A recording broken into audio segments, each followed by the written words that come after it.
So are Chelsea fans right to be concerned about the direction of travel of this summer transfer window so far, or are people going a bit overboard very early?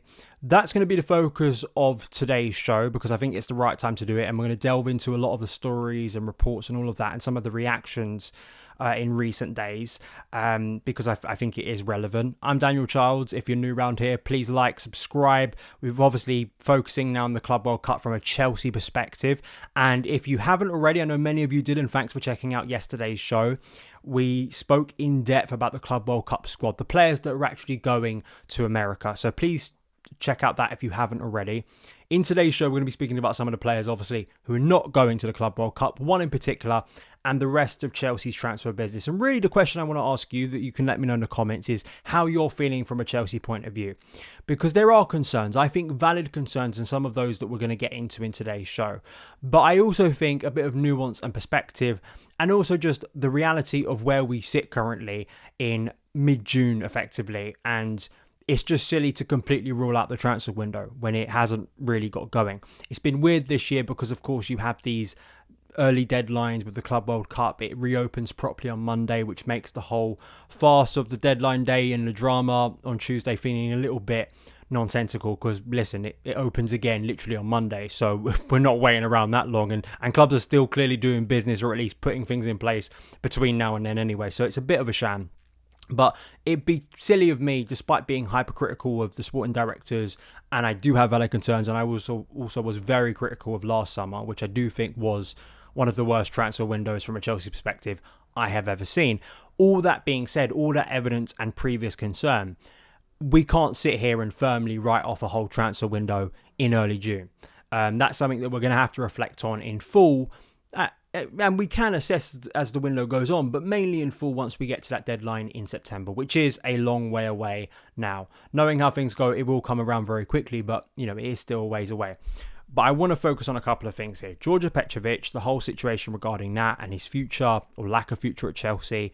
The rest of the business, Jamie Gittens, Maignan, the Club World Cup tax, which is an excuse apparently for Chelsea, but when you look at some of our other Premier League rivals, they seem to be doing business quite well, and even teams who are literally going to the Club World Cup are seemingly not running into those issues at Chelsea as well. And kind of where do we go from here, from this point, and kind of what I'd like to see Chelsea focusing on when that deadline is over and we reopen the window again. So I think the best place to start is Djordje Petrovic. We know Djordje Petrovic obviously is not going to the Club World Cup, and effectively he has no future at Chelsea. I think that's what you have to take based on the reporting from Matt Law, Nazar Kinsella, others as well. We now know a bit of background that came out literally as the squad was being announced yesterday, that Petrovic himself asked to be omitted from the squad to focus on a move. And apparently from Matt Law here, Petrovic effectively wants to be a guaranteed starter. Now, I'll start with this, right? And this is not, denying that report is accurate, because Matt Law is very good on these things.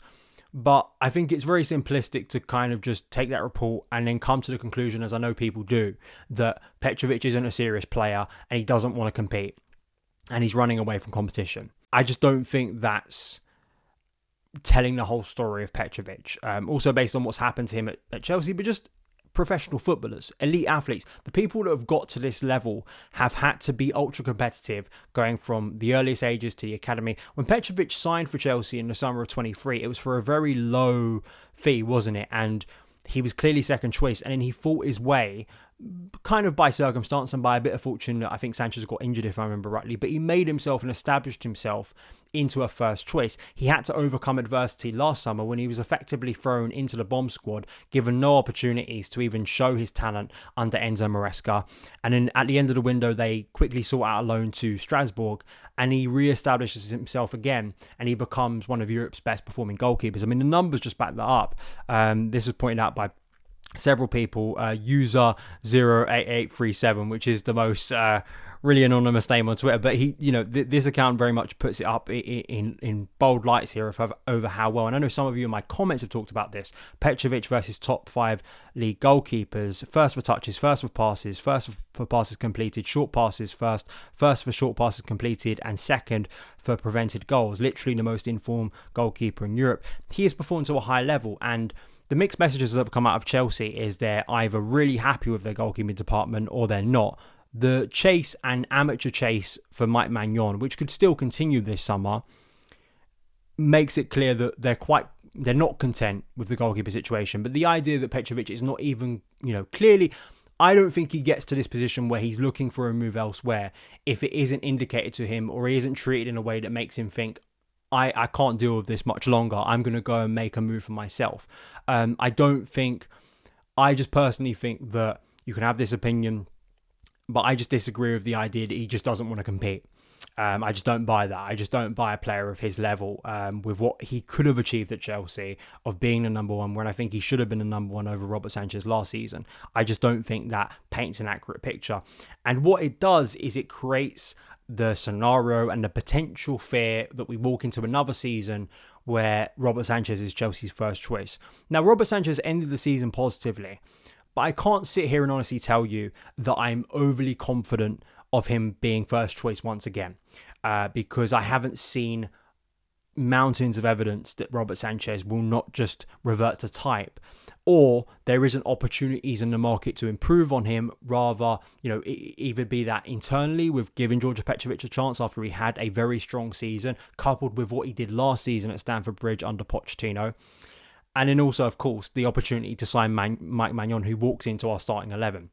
So there's those two things there, and it's kind of this sense of chaos, us doing very incompetent things, the sporting directors not being able to negotiate for serious players or get them over the line. This air of chaos and just an inept feeling took me right. Tuesday was a disastrous day from a Chelsea point of view. I think we have to say that very clearly. That doesn't mean it's a disastrous summer. I just think everything that happened on Tuesday, from Maignan collapsing to the several bids for Jamie Gittens that fell through. We've got more details about Jamie Gittens. I think that is a deal that potentially still gets done, but there is a bit of hypocrisy within that, because Chelsea apparently were not willing to pay 4 to 5 million more for a new goalkeeper in Maignan, if you agree that he is a high caliber goalkeeper that could have been a great signing for Chelsea, at least improve our options at the very least, at least strengthen our options heading into the new season, but seem perfectly content to keep going up and up for Jamie Gittens. The Club World Cup tax doesn't seem to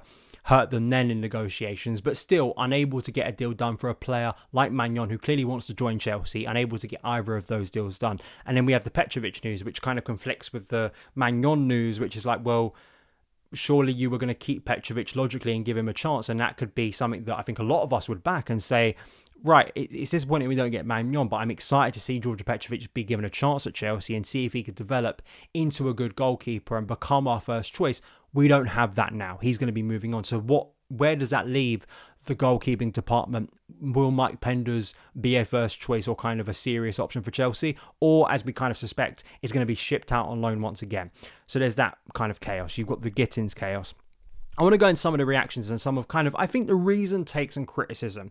Because again, I don't want to fall into hyperbole, because I've been very positive about Chelsea in recent weeks, and despite what people say, I'm really negative about Chelsea all the time. I'm always beating down Chelsea. No, I was overly happy about the way the season ended, and as Joe Tweed, someone else who's been very critical of the club, given the season a 9 out of 10, and I have to say I don't really disagree with him. Getting Champions League football, going to Road, seeing the way the team responded and won a trophy was amazing. And the great frustration would be if we waste this positive feeling and momentum. And I think that's the concern that people validly have with the sporting directors. I think the concerns aren't just let's be negative for negative sake. I think it's based on what happened last summer. It's based on how they've acted. It's based on how we deal in the market, how we seem to be overpaying for certain players but not willing to go and pay a similar amount, or at least just, I think, fair market value for other players.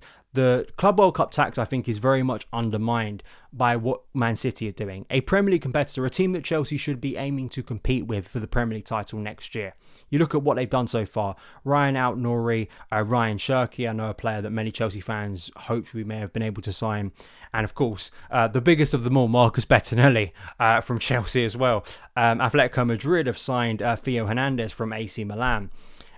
We've seen other deals get done. I mean, Liverpool are making a lot of moves in the transfer window as well. I know they're not going to the Club World Cup, but that is a concern as well, that other clubs, especially those even going to the Club World Cup like Chelsea, they don't seem to have much problem getting deals over the line for some big players, important players, players that are clearly going to be troublesome for the selling club to replace.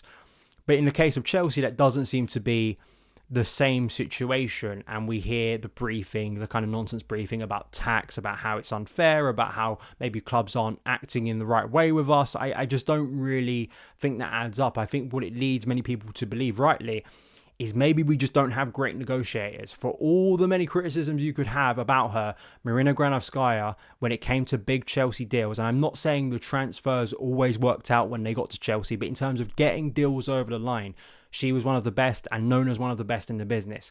And what seems to be the problem at the moment is, although maybe we have an ability to maybe scout players a bit better and identify certain players a bit better, that's contested as well. Getting deals over the line is, of course, a massive part of it, and it doesn't feel like, at least from my view of the evidence so far, our sporting directors are able to work at a level where you aren't just buying players with the idea of selling them on for massive profit. You're not at Brighton anymore. You're not at Monaco anymore. Chelsea, based on what we hear from this ownership, based on our history, based on our recent history, and based on how much money we even spend, and based on the quality of the first team squad and the ambition, I think, internally and externally for the club, is to be a big fish, is to be someone going out there and signing the best caliber players. And that's something that, again, kind of conflicts consistently when I look at our business, and that's kind of a concern. So I'll go through some of the reactions. Chicago Dimitri puts here in a thread, the transfer direction right now seems to focus on lateral targets and elevating the quality at the lower end of the squad. That helps with managing a more challenging fixture list next season, but I don't think it closes the point gap with league champions. For example, left wing was a very underperforming position last season. This is a spot where, with the right target, we can make a 10-goal improvement. It would be hard but not impossible. Instead, we seem locked in on Gittens, who is probably more like a 3-goal involved improvement. The Maignan situation is a bit of an odd one for me because bizarrely I rate Sanchez more than most now, but if the club's internal modelling has him at, 5-goal improvement, you should be willing to pay more than 13 million for that. I agree with most of that. I think that is kind of a concern for me at the moment in terms of the calibre of player we're going for. I think it is important that the depth is improved. I sort of flagged that very early on last season to the annoyance of some people, but I think it's become more relevant now. Like, you look at the depth issues we have at left back. Who's filling in for Marco Correa if he goes down with an injury? Because Renato Vega seemingly has no future with Chelsea. The winger depth, as Dimitri points out, that I pointed out in yesterday's show, is another one. But it's also it's not just a case of buying players to just be bodies that you throw in. It's also about elevating positions. It's about upgrading positions, because I think a lot of us, with the way the season ended, looked at that squad, as I did 12 months ago, and says, I think there is a base to build on there. It's now about a higher caliber of instant upgrades that are going to come in and elevate the team to a higher level, because that should be the ambition of next season. Now you have Champions League football. The aim of next season should not just be about qualifying for the Champions League again, and that's all it is. It's like, final day qualifying for the Champions League. I will be disappointed if that's where we're at in 12 months' time. What I'd like to see, and I'm not demanding we win the Premier League, I'm not demanding we win the Champions League, but what I am hoping, and I am demanding in a sense, is, you go out there and you sign better caliber players that mean that we can show a serious ambition and ability with Enzo Maresca to go for a Premier League title. I don't think Chelsea will win the Premier League title. I think it's a massive leap from the distance we have in points and the fact that this club hasn't really competed for a title for many years. But that doesn't mean we can't try and aim for that. I think that should be an aim, as well as competing seriously in the Champions League as well. Now we're back in Europe's top table. So I think both of those things means that when you're looking at the transfer targets, and I was positive about Maignan, in a sense, you can quibble about Gittens, but at least there's some football logic to it in terms of what the squad needs. My concern is we are going to go kind of in a direction with targets this summer that doesn't look that dissimilar in terms of players or caliber of players we're signing if we hadn't have got Champions League football. And I think that's what will frustrate most people, is that now with the investment of Champions League football, now with that sense of being able to go for a higher caliber of player, if you're just going to fill in the edges and it's kind of, as Dimitri points out, lateral moves, I think that is what will frustrate people, because that's not what this squad needs. I don't think it needs another batch of players who barely move the needle, which is what last summer was for a variety of kind of shambolic reasons. I think Rob Prattley goes a little bit stronger here. He says it increasingly feels like we're even closer to the Chelsea Supporters Trust issuing a formal statement of no confidence in the sporting directors. There has been an obscene amount of over-the-top praise and back-patting for very little achievement to date, and frankly, embarrassing contradictions. Chelsea have added Delap, Asugo, Sarr and Santos to a talented young squad, but the emphasis is on young, and it has been crying out for some quality and experience, particularly in key moments. But it is an enormous red flag that the opportunity was presented to make a quality signing and again was squandered, followed by embarrassing gaslight-esque briefs that he was always a market opportunity rather than a definitive target. All of the briefing and all of the chaos and foolishness I'm going to refer to as around these transfers, they're just, to me, it feels very rushed. Whoever is putting this stuff out is clearly not checking it twice. He's clearly not looking for plot holes, because when you're arguing about Club World Cup tax, when you're talking about how happy you are with the goalkeeping department, when you're talking about how it was kind of an opportunity and that the coach had no hand in it whatsoever, I think most people just, you don't need to be in the weeds kind of a football expert to kind of break down the logic of what Chelsea sell to the media on a regular basis. I think that's just, that is one of my biggest criticisms of this era, is objective reality, is what people can see with their own eyes and hear with their ears, versus what the club, I think, would like to project as an alternative reality, kind of a reality war that goes on at Chelsea at the moment. And that's what frustrates me, because we shouldn't be in this place right now. Like, I just spoke about how positive the season ended.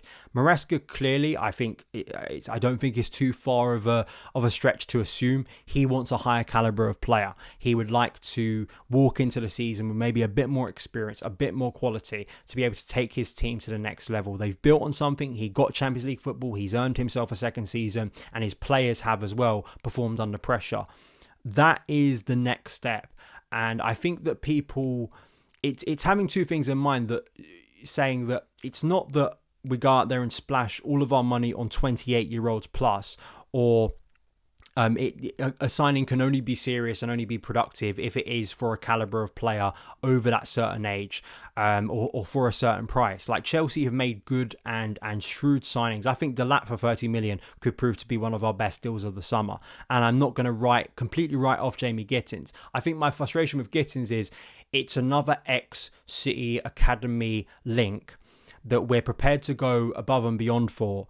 But then with certain other deals, doesn't seem to be the case. And if you're going above and beyond for a player like Gittens and you're spending 50 million plus apparently, or going anywhere close to the likes of, say, Desiree Doué, who's obviously had an amazing season with PSG, or even Nico Williams, I know he divides opinion. But when you go more expensive for some of these players, people are going to start asking the question, well, why don't you just go for the big name? And it's going to be similar with like Hugo Ekitike. If Chelsea go back in for him and are spending anywhere close to what Frankfurt apparently value him at, most people, or at least I think a large section of people, I think will logically look at it and go, why aren't you competing for Victor Gyökeres at the age of 27? Why, with Victor Osimhen still floating out there in the ether, are you not going in for him?